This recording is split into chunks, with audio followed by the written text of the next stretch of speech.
Oi! A fim de conhecer um sistema de RPG rápido, violento, com combates dinâmicos, diferente, único, especial, pois não vai embora não. Fica aqui que hoje nós vamos continuar falando de Savage Worlds, os mundos selvagens, um sistema de RPG fabuloso que vai mudar a sua visão de RPG, a sua visão de roleplay. Você com certeza vai adorar esse sistema. Que? Tá duvidando? Pois fica aí e me diz no final se eu tenho ou não tenho razão. Eu já volto, hein? Depois da vinheta.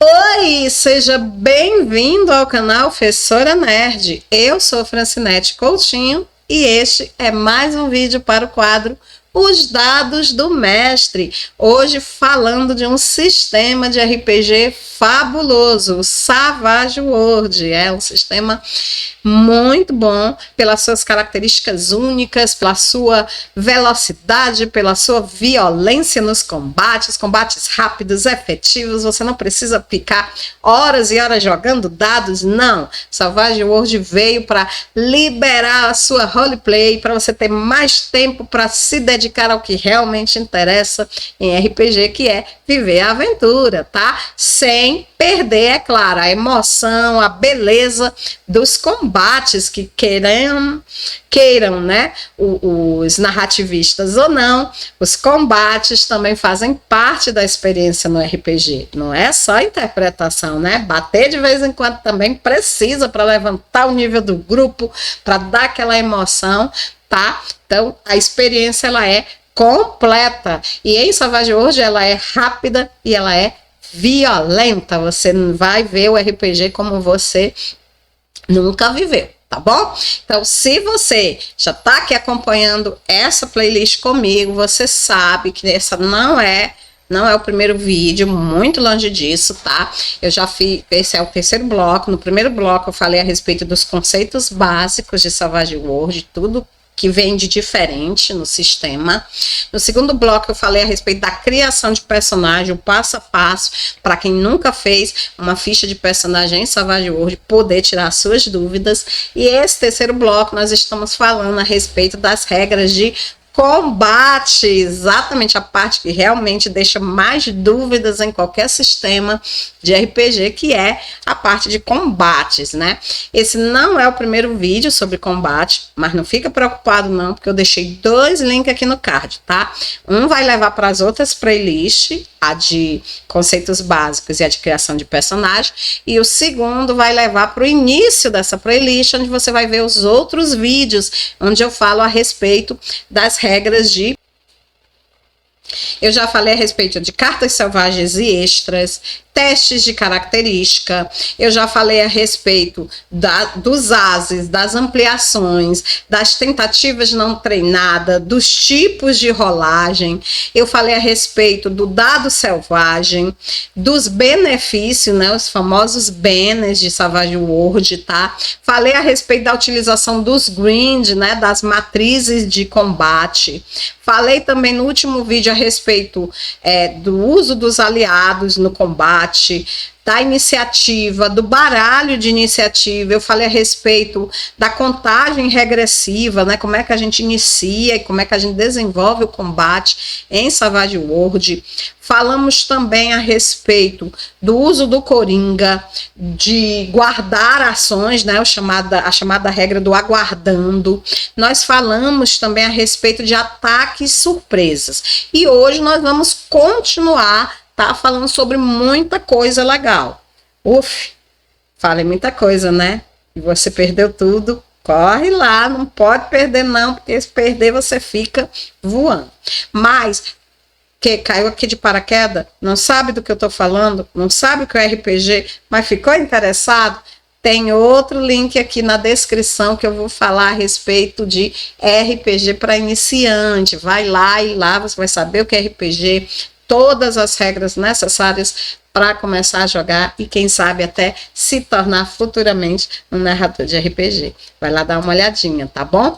Então vamos agora dar sequência, né, ao nosso estudo do combate em Savage World. Como eu falei no último vídeo, nós vamos falar hoje sobre regras para jogar sem miniatura. Sim, isso porque alguns de vocês provavelmente vêm de sistemas, né, como o 3DT, como o Diamond, né, já que estão aqui no meu canal, são os sistemas dos quais eu mais falo.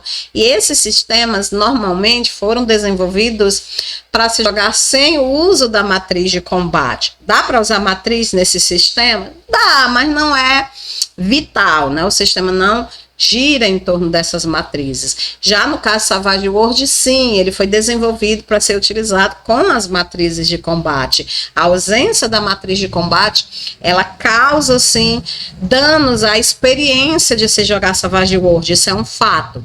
Mas, como também é um fato de que RPG pode ser jogado com ou sem matriz de combate, o Savage World, ele dá algumas regras, tá? Alternativa para aquele pessoal que realmente não gosta mesmo de ver os seus movimentos tolhidos na matriz de combate, gosta, né, de jogar um roleplay mais mental, né? Então, esse pessoal, eles podem jogar sim Savage World com essas regras alternativas, que é o que nós vamos ver agora. Ficou curioso? Então, vamos lá. Então, muitas vezes, né, você ou não tem a grid, né, a matriz de batalha, ou você não curte jogar com matrizes de batalha, você não quer ter que ficar sempre movendo miniaturas, não. Afinal de contas, se você quisesse fazer isso, você estaria jogando jogo de tabuleiro, né, não RPG. Bom, cada pessoa curte o RPG da maneira que lhe é mais favorável. Algumas pessoas acham que a utilização das miniaturas é de vital importância, tá, para o roleplay. E já outros acham que ela pode ser simplesmente descartada. Quem tá certo, quem tá errado, quem sou eu para dizer, né? Se joga como matriz e se diverte, ótimo. Se joga sem e se diverte, ótimo.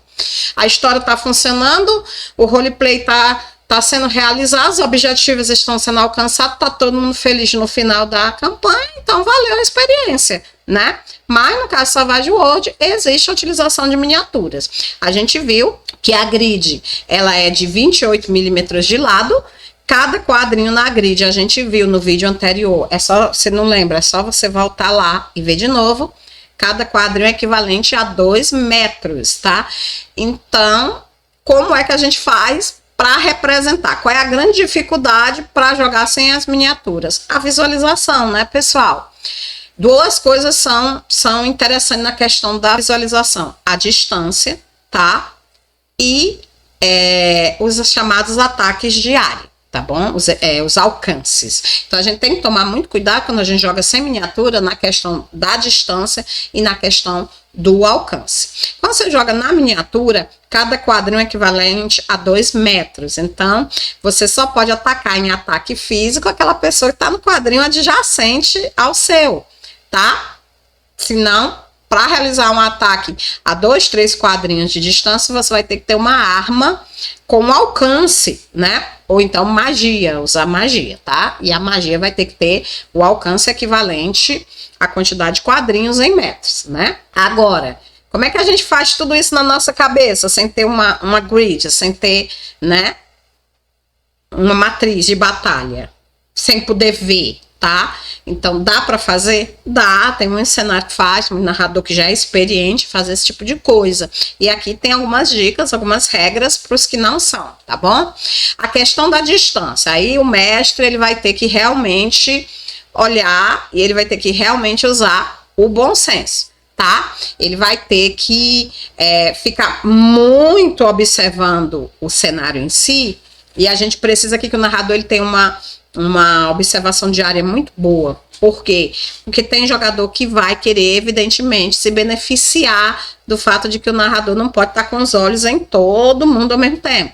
Então, já que não existe a miniatura para marcar o local onde você está, existe sempre aquela situação em que o jogador diz, não, narrador, eu não estava aí, não, eu já estava era lá perto do, né? Então fica assim, às vezes, uma situação difícil para o narrador, mas não tem jeito, o narrador vai ter que realmente encarar isso aí. Se ele quer narrar sem as miniaturas, ele vai ter que encontrar alguma maneira, né, de mapear na mente dele os locais, as posições, e ele vai ter, inclusive, que aceitar que de vez em quando vão fazer mesmo ele de besta, né? De vez em quando vão mesmo enganar ele, não tem como fugir disso.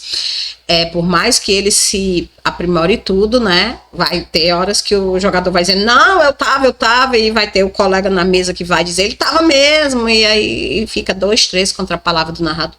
Por isso que é legal o uso das miniaturas, porque realmente nesse aspecto as miniaturas elas dão um senso de justiça maior para o jogo, porque tanto o narrador ele não vai ter tanto que se preocupar, porque a miniatura tá ali marcando as posições, né? E todo mundo vai perceber se o cara mover a miniatura de lugar, né? Não é só o narrador que tá vendo, todo mundo tá vendo como tá acontecendo o jogo, então dá uma maior credibilidade ao combate em si, o uso das miniaturas, né? E até também para o jogador poder visualizar os seus adversários, a posição dos seus inimigos, para ele poder calcular quantos turnos falta para aquele cara ali me alcançar, quanto tempo eu tenho para salvar a princesa. Então, quer dizer, a utilização da matriz de combate, gente, ela facilita muito isso. Não tem a matriz de combate, o narrador vai ter que calcular a distância e ele vai ter que determinar quantos turnos você vai demorar para chegar lá, se você já chegou. Dá uma maior liberdade do narrador, até inclusive acelerar ações ou retardar ações que ele não quer. Dá uma maior liberdade para o narrador? Dá. Tem muito narrador que não gosta de usar a grid exatamente para ele ter essa liberdade. É errado ter essa liberdade? Aí depende. Se a sua mesa não se importa, não é errado. Se a sua mesa se sente, digamos assim, trapaceada, enganada, enrolada, aí você tem um problema. Um problema que precisa ser discutido com a sua mesa, tá? Mas todos os dois casos têm vantagens e desvantagens, né, gente? Eu não tô aqui para julgar, só tô aqui para mostrar as regras. Resolvemos o problema da distância. É o mestre quem vai dizer onde estão os alvos. A palavra do mestre é definitiva e é final, tá? Alguém vai ficar insatisfeito? Provavelmente, tá? Problemas que teriam sido resolvidos com a matriz de batalha? Com certeza. Mas não tem a matriz, não tem cão. Vamos lá caçar como um gato. Agora eu vou falar sobre os ataques de área, né? Que é o segundo problema que eu falei quando a gente não utiliza as miniaturas. Muito bem, o cara jogou uma granada, o cara fez uma magia em forma de cone, o cara fez uma magia de área em forma de um retângulo. Seja lá qual for o ataque de área que você vai realizar, você sabe que todo mundo que estiver dentro da área de alcance daquele ataque tem que sofrer os efeitos daquele ataque. É um ataque de paralisia, todo mundo que estiver no alcance fica paralisado. É uma bola de fogo, todo mundo que estiver no alcance vai sofrer o dano. Como é que eu faço para determinar, então, o alcance, já que eu não tenho a grid, eu não tenho como saber se o quadrado lá, aquele personagem está dentro ou fora da minha área de ataque? A dica que o sistema dá para você é o seguinte: no ataque de área, se for uma pequena explosão, por exemplo, uma granada, tá? Você vai afetar um dos 3 inimigos. Os 3 inimigos que estiver mais próximo do local onde a granada foi afetada, né? Você joga um D6, divide por 2, dá um D3, né? Você joga. Deu 2. Se deu 2, as 2 pessoas que estiver mais próximas do local serão afetadas. Tá bom? Vamos supor que seja não uma explosão pequena, seja uma explosão média, uma bola de fogo, por exemplo, né? Então, numa explosão média, em vez de um D3 inimigos, você vai afetar 2D4 inimigos. 2D4 inimigos também é o número de inimigos afetados para um ataque em forma de cone. Ataque em forma de cone, gente, que é ataque que ele sai do ponto da magia e ele forma um cone, né? Vai atacando todo mundo que tá naquela área ali do cone. Então, esse tipo de ataque, ele vai afetar 2D4 inimigos. Pega 2 dados de 4 lados, joga. Aí vamos supor que deu 4. Os 4 né? Pessoas que estiverem mais próximas, inimigos ou aliados, não importa, né, gente? É um ataque de área. Os 4 que estiverem mais próximos do local onde a magia foi lançada serão afetados. E agora vamos imaginar uma explosão grande, né? Um ataque de área assim circular de tantos metros de raio. Como é que eu faço? Em vez de 2d4, ele irá afetar 2d6 oponentes, tá bom? Então, essas são as formas da gente simular o ataque de área sem a utilização da matriz de combate. Ataque de pequena área, como por exemplo uma granada, ataca 1d3 inimigos mais próximos.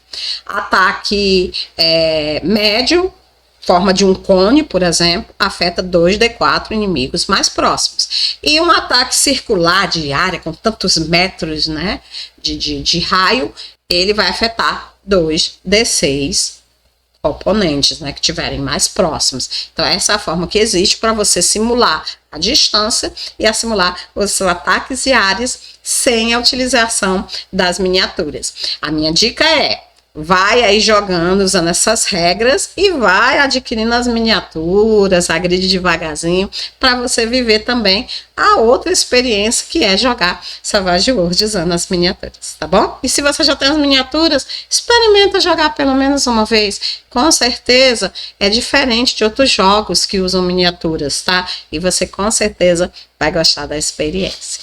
Vamos seguir em frente? Bom, agora nós vamos falar sobre movimentos. Vamos lá, falar a respeito de movimento, né? Então, como é que a gente faz para se movimentar durante um combate em Savage World? Inicialmente, vamos falar a respeito de movimentação total, movimentação do personagem em uma rodada. Os personagens, né, quando eles se movimentam durante uma rodada, eles possuem um valor de movimentação básica, que é chamado de movimentação total. Ou seja, quando ele utiliza esse tipo de movimentação, ele não está forçando-se, ele não está se superando, não, ele está utilizando a movimentação padrão da espécie, da raça dele, tá? Então, essa movimentação total, ela não causa nenhum tipo de penalidade. Por quê? Porque é a movimentação comum deles. Para cada, como eu falei, para cada espécie, cada raça, tem um tipo de movimentação padrão, que normalmente já vem na descrição dessa raça. Mas a movimentação básica de Savage World é a do humano, tá? O humano, normalmente, ele consegue se mover até 6 quadros, tá? Sem sofrer penalidade. Então, ele consegue mover, consegue andar até 6 quadros em uma rodada. Lembrando que cada quadro é equivalente a 2 metros, é o mesmo que eu dizer que cada humano ele é capaz de se movimentar em uma rodada 12 metros. Então, se você está aqui, o seu alvo está a 12 metros de distância, você vai levar uma rodada para poder alcançar ele, se você gastar a sua movimentação total, tá? E aí você não vai sofrer nenhuma penalidade, né, nesse movimento. Mas vamos supor que ele está mais longe e mesmo assim você quer alcançar ele naquela rodada. Será que existem outras formas de movimentação que pode aumentar, né, o alcance, pode fazer ele mais rápido, vai ter penalidade, ele vai sofrer o quê? Qual vai ser o efeito dele estar se forçando, dele estar ultrapassando a sua movimentação basal, a sua movimentação total? É o que nós vamos ver a partir de agora, as situações de movimento especiais, tá? Quando você está se movimentando ou mais rápido ou mais lento do que a sua movimentação total. Vamos lá? Antes da gente falar sobre os tipos diferenciados de movimentação, tenho que lembrar, tá, para vocês que a movimentação total, ela é o que a gente chama em Savage hoje de uma ação livre. O que é uma ação livre? É uma ação que ela pode ser realizada juntamente com outras ações, tá? Ela não faz. Ao realizar aquela ação, ela não faz com que você perca o turno. Você não precisa de um turno para realizar aquela ação, tá? Exemplo de ações livres seria, por exemplo, atirar com uma arma, ou provocar um inimigo, tá? Então, se você vai atirar, você usa aquela única rodada para você poder atirar, tá bom? Então, isso aí não é uma ação livre, tá bom? Ela vai consumir o seu turno. Já no caso, por exemplo, você se movimentar, você pode se movimentar, a sua movimentação total, seus 6 quadrinhos, e atirar, tá? Ou se movimentar e sacar, ou se movimentar e provocar um inimigo, tá? Porque se movimentar é uma ação livre, ela não vai tomar o seu turno, tá bom? Então ela pode ser casada com outras ações que não são livres, tá bom? Entendido isso aí? Beleza. Vamos falar agora sobre os tipos especiais de movimento, começando com o movimento agachado. Então, se você resolver que vai se movimentar agachado, por que você faria isso? Para evitar ser alvo, né? Para tentar ficar o mais longe possível da visão dos seus oponentes. Então, às vezes, você vai atravessar uma região onde tem vários inimigos preparados para mirar você, para fazer de você o seu alvo. Então, andar agachado, né, rente ao chão, é uma opção interessante para dificultar, né, a mira desses alvos, tá? E como é que você faz, então, para se mover agachado em Savage Worlds? Então, quando você se move agachado, você sofre uma penalidade. Você só vai conseguir se mover a metade da sua movimentação padrão. Ou seja, se você é um humano, tem a movimentação padrão 6. Quando você anda agachado, por turno, ao invés de se mover 6 quadros, você irá se mover apenas 3 quadros. Você tem que ver se realmente compensa, tá? Pela questão da segurança. Ah, será que dá para mim me agachar e sair correndo? Sim, tá. Aí como é que você vai proceder? Bom, se você vai correr, você faz o teste normal, como se você não fosse correr agachado, e o valor do seu teste de correr é reduzido pela metade. Por quê? Porque você está correndo agachado. Então, se você tirou, por exemplo, que você consegue correr 18 casas, então agachado você só vai conseguir correr 9 casas, tá bom? Mas lá na frente nós vamos falar mais a respeito de correr, como é que faz esse teste, quanto um humano pode correr, tá? Nós vamos falar mais a respeito disso. Para termos de agachado, o que você precisa saber é, se você vai andar agachado, você anda apenas metade da sua movimentação padrão. Se você vai correr agachado, você corre metade do que você correria se você não estivesse agachado. Quando você está andando agachado, todo ataque à distância que for lançado contra você sofre uma penalidade de -1. Ou seja, o cara vai jogar o teste dele, -1, para poder te acertar, porque você está agachado. Ah, Fran, só -1 nem compensa. Bom, aí você tem que fazer a sua estratégia e você tem que ver o que é melhor, ser mais rápido, né? Ou estar mais protegido. Então, você faz lá seus cálculos e boa sorte na sua tomada de decisão. O fato é que o sistema, ele te dá uma opção, tá? Para que você possa, né, fazer a sua escolha, tá bom? Vamos ao segundo caso agora, que é o caso prostrado. O personagem, ele pode cair prostrado a qualquer momento durante a sua ação, tá? Ele tá aqui lutando, de repente, e vupt, ele cai, né? Ele se joga no chão, né? Então, se ele cair, se ele escorregar, se ele ficar prostrado, ele vai levar 2 movimentos para poder se levantar. É isso mesmo.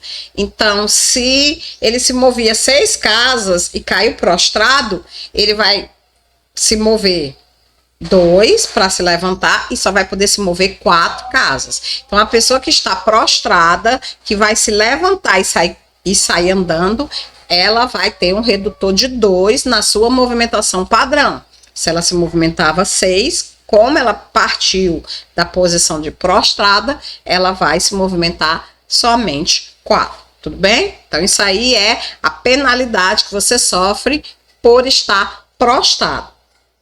Mais detalhes a gente vai falar sobre essa situação de prostrado, tá? Ao longo do nosso estudo a gente vai explicar o que é, quais os benefícios, as penalidades que a pessoa sofre quando ela está prostrada, tá bom? Agora, a gente já falou de agachado, falamos de prostrado, vamos falar agora de rastejar, tá? Então vamos supor que só agachado não é suficiente. Você percebeu que você vai ter que rastejar mesmo, igual cobre com a barriga no chão. Por quê? Porque o local que você está atravessando é muito perigoso, tem muita gente alvejando e tu tem que conseguir o máximo, né, de proteção possível. Então, você vai ter que rastejar. Um personagem que está rastejando, ele só pode andar 2 quadros por turno, independente de qual seja a sua movimentação padrão, tá? Se a movimentação padrão dele é 6, a de humano, não importa, só vai andar 2 quadros. Se era 4, vai andar 2 quadros. Se era 10, vai andar 2 quadros. Isso é a condição para que ele esteja rastejando, 2 quadros por turno. E, inclusive, gente, assim, se ele for alvejado enquanto ele estiver rastejando, é o equivalente a ele estar prostrado, tá? Então, se uma pessoa que está rastejando, ela é alvejada, né, ela sofre dano, ela vai ter que reagir como se ela estivesse prostrada, tudo bem? Até agora, nós vimos situações, né, em que a velocidade do personagem está sendo reduzida, ele está indo mais devagar, né, do que ele pode, por uma questão de aumentar a proteção dele, né, dele conseguir, né, uma cobertura melhor contra ataques à distância. Mas vamos supor que a intenção dele agora seja realmente o contrário, seja aumentar, né, o alcance dele, né, a movimentação dele. Então, existem algumas situações em que ele pode aumentar. Uma delas é saltar, tá bom?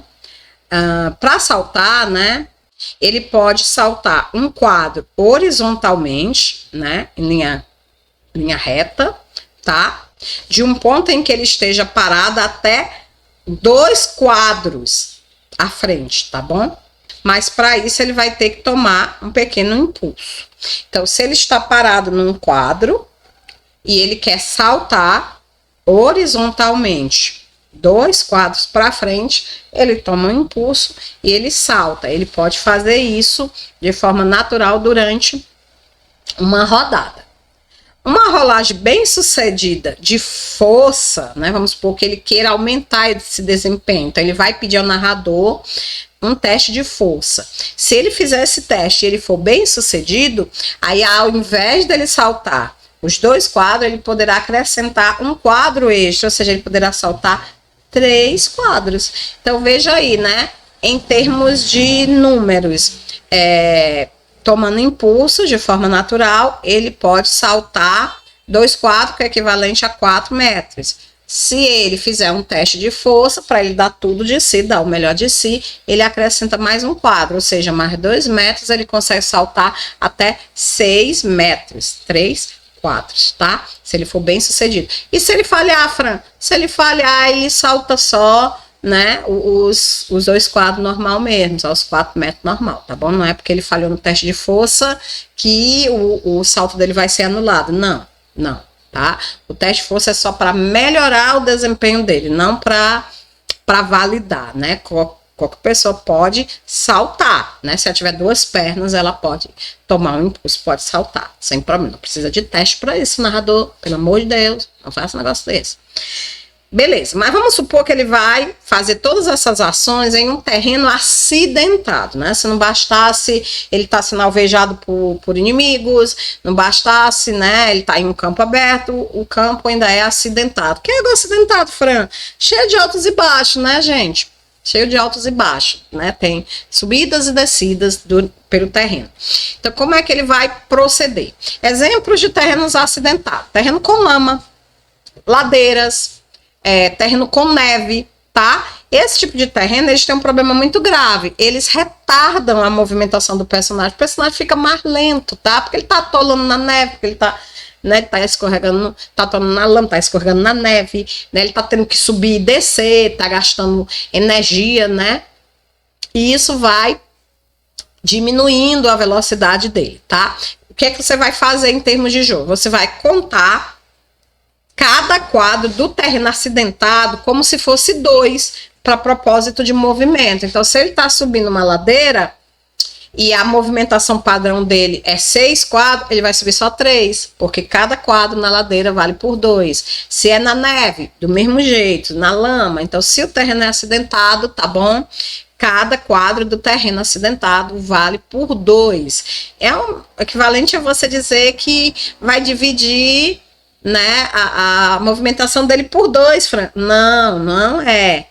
Por quê? Porque independente se ele tá correndo, se ele tá agachado, tá? Você vai ter que acrescentar essas penalidades, tá? Não tem a ver com a movimentação dele, tem a ver com o terreno que é acidentado. Tá bom?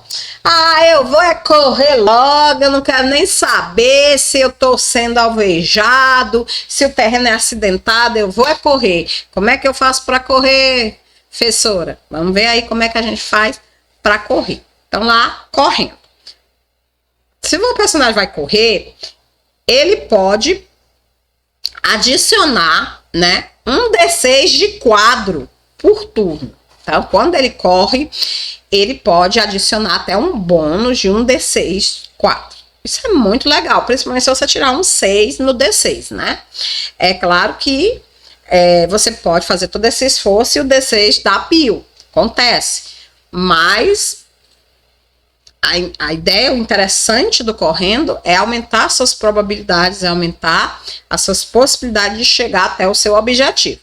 Lembrando, é claro, né, que isso vai te deixar exposto, vai te deixar um alvo mais visível, e isso evidentemente vai te causar algumas penalidades. Por exemplo, você vai sofrer uma penalidade de -2 em todas as ações realizadas enquanto você estiver correndo. Então, se você estiver correndo e sacar a espada, -2. Estiver correndo e atirar, -2. Estiver correndo e tentar provocar o inimigo, -2. Então, qualquer ação que você for realizar enquanto você estiver correndo, vai sofrer um redutor de -2. Esse redutor, gente, ele vai representar o quão difícil é para você se concentrar em correr, que não é algo natural é andar, né? Então, você está fazendo algo fora do seu natural, você está esforçando o seu corpo ao máximo, você está correndo. Então, essa penalidade ela vai representar o esforço que você tem para desafiar os seus limites, correr, e ao mesmo tempo executar uma outra ação. Tá bom? Então, toda ação que você for praticar enquanto você estiver correndo vai sofrer uma penalidade de -2. Vamos falar em rolagens de corrida em grupo. Vamos supor que você não tá correndo sozinho, né? Você começou a correr e aí, meu filho, os aliados começaram a correr junto contigo, os vilões começaram a correr atrás de ti. Como é que a gente faz para resolver as rolagens de corrida em grupo? Certo. Ao rolar, né, para um grupo de extra, de vilões, de monstros que estejam correndo, o mestre ou o jogador no controle, ele faz uma única rolagem de corrida. É isso aí, ele não vai jogar um teste de corrida para cada um dos extras, não. Ele faz um único teste valendo para todo o grupo. O grupo inteiro não precisa realmente correr. Correu 1 ou 2, não foi todo mundo que correu, tá?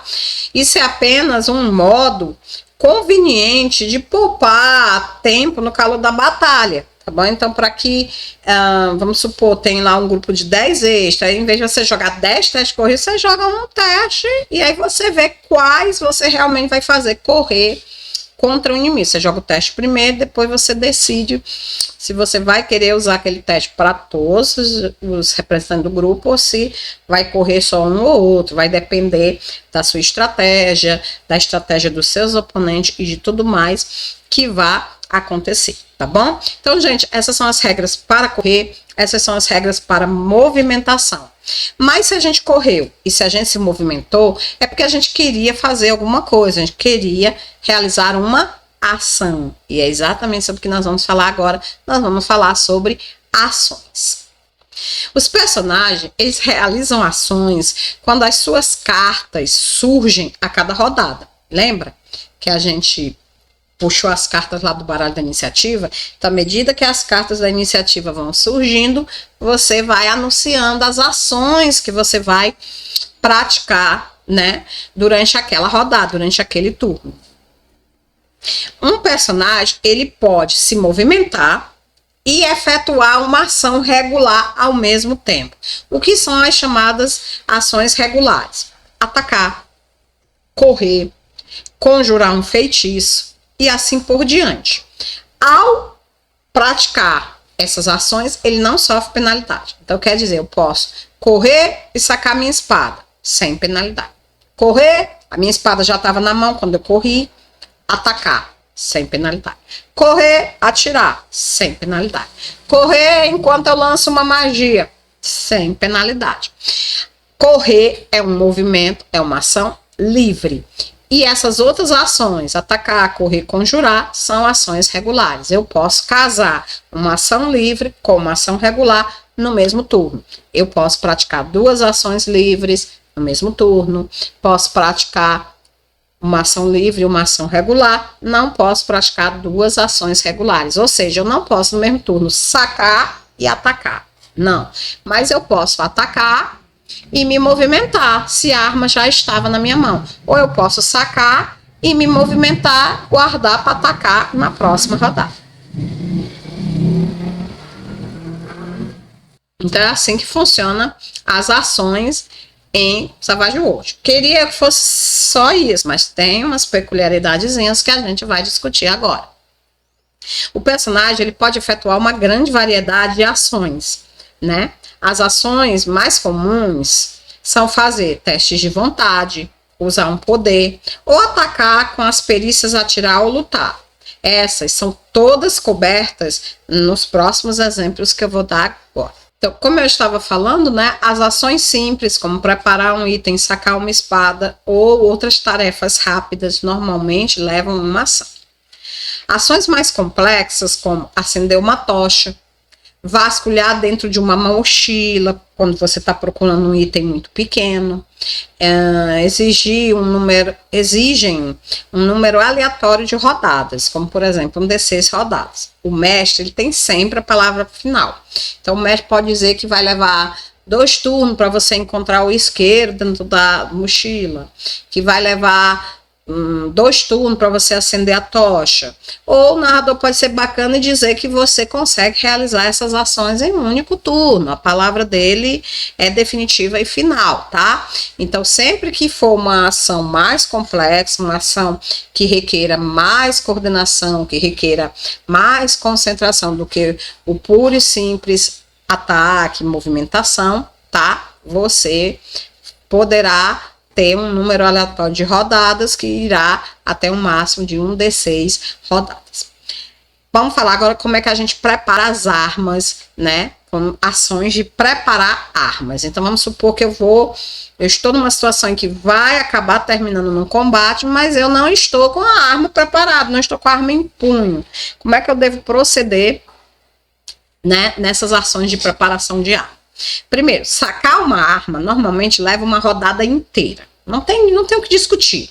Se você não está com a arma na mão, você vai perder a rodada para sacar esta arma. Tanto faz ser uma espada, como ser um revólver, tá? Você vai perder pelo menos uma rodada para sacar a arma.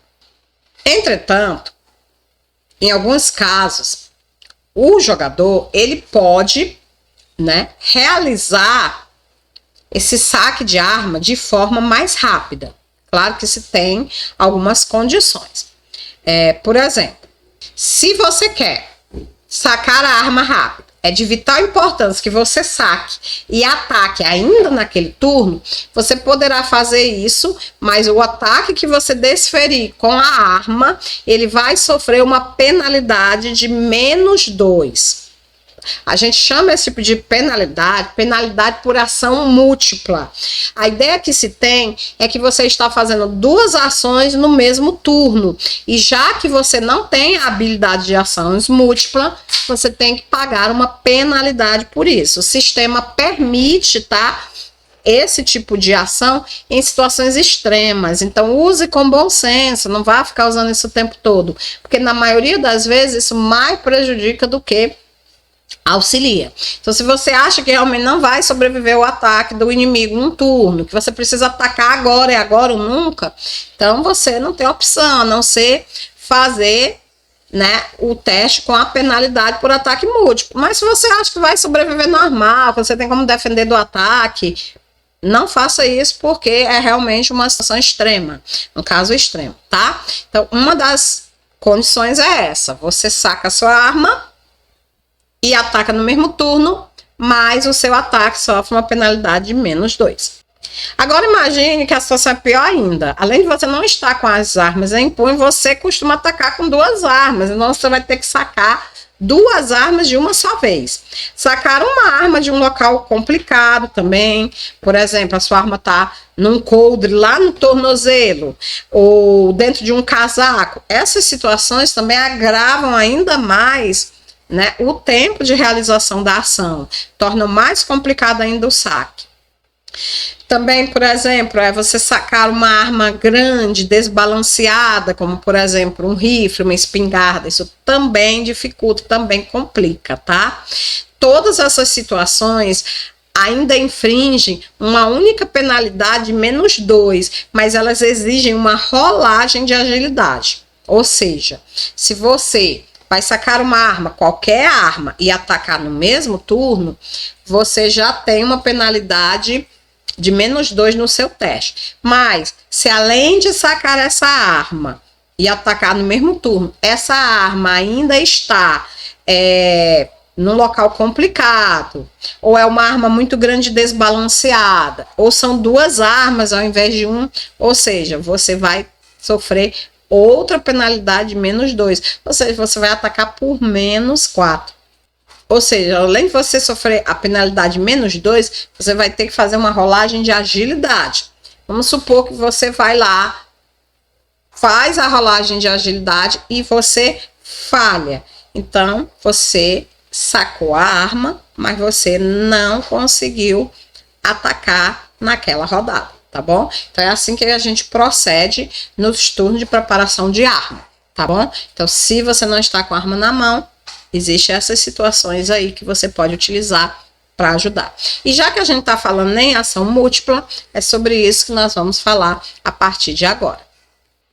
Como a gente já viu, né, o personagem ele pode fazer ações múltiplas no mesmo turno, tá?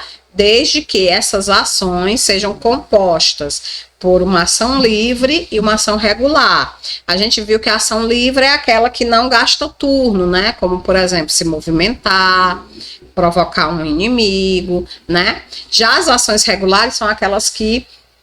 Desculpa, provocar um inimigo não, falar algumas frases, tá? Provocar é uma ação regular. Provocar, sacar a arma, atacar, são ações regulares. Então, se a sua ação é uma ação livre, uma ação regular, ou 2 ações livres, beleza, você pode realizar no mesmo turno e não está configurada a situação de ação múltipla. Mas quando você quer realizar 2 ações regular, 2 ou mais ações regular no mesmo turno, você está diante de uma situação de ação múltipla. Exemplo, sacar a arma e atacar, ação múltipla. Sacar a arma e provocar o inimigo, ação múltipla, tá? Provocar o inimigo e atacar, por aí vai. Então, e por aí vai. Então, sempre que você for fazer 2 ações regulares no mesmo turno, você estará diante de uma ação múltipla, tá bom? E as ações múltiplas, elas causam algumas penalidades, como a gente já viu, né, no tópico anterior.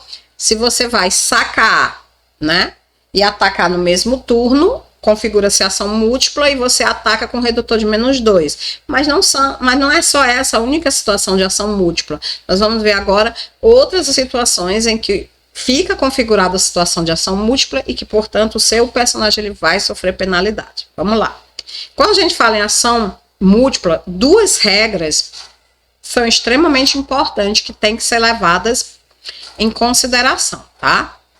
Primeiro, O herói, ele não pode atirar mais do que a cadência de tiro da sua arma em uma rodada. Então, vamos supor que você esteja com uma arma de fogo. Ou mesmo um arco, uma besta, né? Uma arma que tenha cadência. Cadência é o número de tiros que a arma consegue dar por turno. Vamos supor que você esteja com uma pistola de cadência 2 e você quer usar a regra de ação múltipla para dar 3 disparos. Você não pode. Você não pode porque a sua arma, a cadência dela é no máximo 2. O máximo que você consegue dar por turno é 2 tiros, tá? Então, de forma nenhuma, você pode atirar mais do que a cadência da sua arma em uma rodada. Não pode, não pode. Nem mesmo sofrendo penalidades. A segunda regra que você tem que levar em consideração quando você fala de ação múltipla é que um personagem não pode efetuar mais de um ataque de lutar com a mesma arma em uma rodada. Vamos supor agora, né, que você está lutando com uma espada, tá? Tá lutando com uma espada. Ah, eu quero usar a regra do ataque múltiplo, eu dar 2 ataques com a minha espada. Não pode. Não pode, tá? Você não pode efetuar mais de um ataque de lutar com a mesma arma em uma rodada. E se eu tiver com outra espada? Ah, agora sim, se você estiver usando 2 espadas, você pode dar um ataque com uma, outro ataque com a outra, tá? Mas lembrando, né, que se você for sacar, você vai ter que fazer um teste de agilidade, todos aqueles detalhes lá, porque são 2 armas. Então, lembre-se sempre dessas regras, narrador, quando você estiver aplicando a regra da ação múltipla. Não se pode atirar um número maior de disparos do que a cadência de uma arma, não pode. E não se pode dar mais de um ataque de lutar com a mesma arma em uma rodada, tá? Essencialmente, o herói ele não pode efetuar a mesma ação 2 vezes na mesma rodada. Ele não pode fazer 2 rolagens simultâneas de intimidação.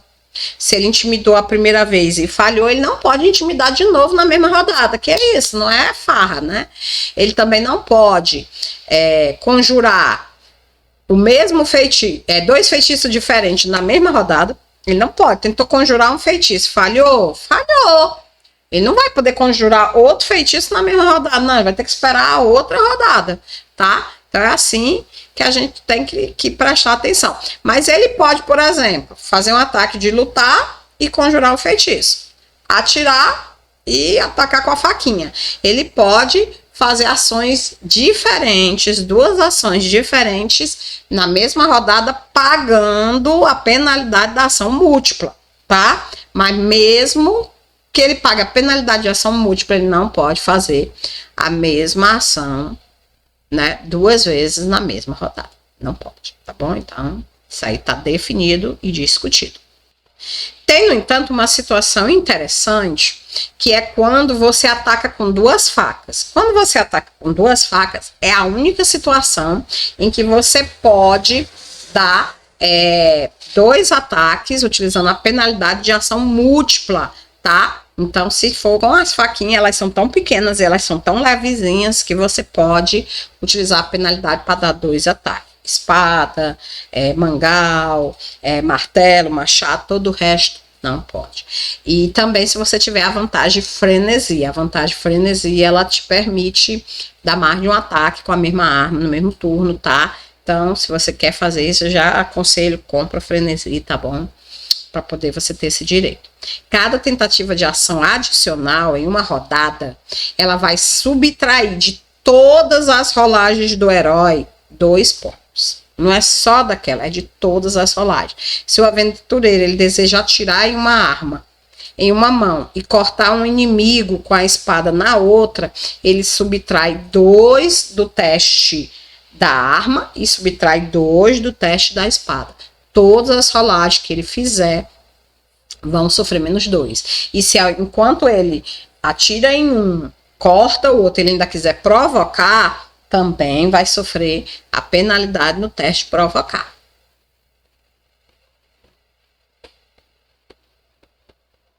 Tá? E ó, detalhe, gente, isso é cumulativo, tá? Vamos supor, você vai atacar com uma arma, atirar com uma arma, cortar com a espada. -2 na arma, -2 na espada. Aí você vai atirar com a arma, cortar com a espada e ainda provocar. Então, vai ser -2 do ataque das duas armas, com -2 do provocar. Então, -4 de um, -4 do outro, -4 do outro. Então, é cumulativo para todos. Então, esses ataques múltiplos, eles não são uma boa, né? Não são uma boa pedida. Não são uma boa pedida. E são, em algumas situações, por exemplo, vamos supor que o seu objetivo não é ganhar, você está numa competição mais assim, mais esportiva, você só quer fazer bonito, cara, você passar nos testes desse, fazer essas 3 ações tudo ao mesmo tempo, é realmente bonito, é espetacular, vai chamar a atenção do jurado. E se falhar, falhou, né? Não era um combate para valer. Ou uma situação desesperadora, eu tô desesperado, ou eu faço isso, eu vou morrer de qualquer maneira mesmo, então vou cair lutando, né? Então, o sistema, ele providencia as condições para você tentar atos desesperados em situações desesperadoras, né? Isso também é uma vantagem muito interessante desse sistema. E quanto à questão dos dados selvagens? Bom, cada carta selvagem, ela recebe o seu dado selvagem em cada ação como sempre. Então, um personagem em movimento, ele pode efetuar ações em diferentes pontos de seu movimento. E quanto aos dados selvagens? Cartas selvagens, elas recebem o seu dado selvagem em cada ação como sempre. Então, se ele vai fazer uma ação com a arma e outra com a espada ao mesmo tempo, ele vai ter o direito de jogar o dado selvagem no teste de atirar e o dado selvagem no teste com a espada, de lutar com a espada de forma normal, tá? Não vai sofrer, não vai ter que, você pode jogar o dado em... Não. Todos os testes que ele fizer, se ele fizer 4 testes, 4 ações, ele vai ter que jogar o dado selvagem nas 4 ações, tá bom? Isso aí também é garantido pelo sistema. Vamos falar agora sobre ações que são efetuadas durante movimentação, tá bom? Então, vamos supor que um personagem, ele pode efetuar suas ações em diferentes pontos da sua movimentação, mas ainda sofre penalidade de ação múltipla. Vamos ver um exemplo aqui. Um personagem, ele pode disparar uma pistola aqui, né? Se mover alguns quadros e então lançar um provocar, tá? Tudo isso no mesmo turno. O fato dele ter se movimentado não interrompe a ação, porque a movimentação é o que a gente chama de ação livre, né? Então ele pode atirar no quadrinho 1, se mover 3 quadrinhos e lá no quadrinho 3 provocar o inimigo. Ele ainda está numa única rodada e, portanto, ainda é uma ação múltipla, ele ainda vai sofrer as penalidades, mas pode ser realizado, tá bom? Você pode estar achando isso um pouco estranho, mas na prática, na vida real, é exatamente assim que acontece, né? Então, você pode sim fazer as ações enquanto se movimenta, você não precisa ficar parar para poder realizar as suas ações.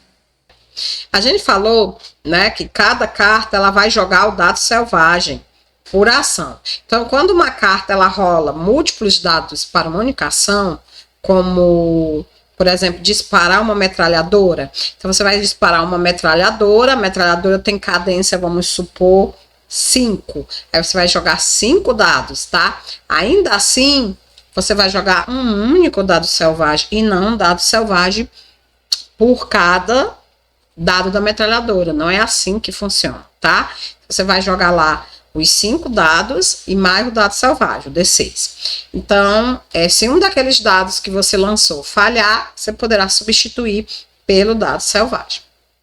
Outra coisa interessante sobre o dado selvagem é que se você optar por não utilizá-lo, ele será descartado, tá? Ele nunca poderá ser utilizado, né, para adicionar outra ação ou ataque à rolagem, tá? Isso aí também acho que já tinha ficado bem claro em outras situações que eu mostrei.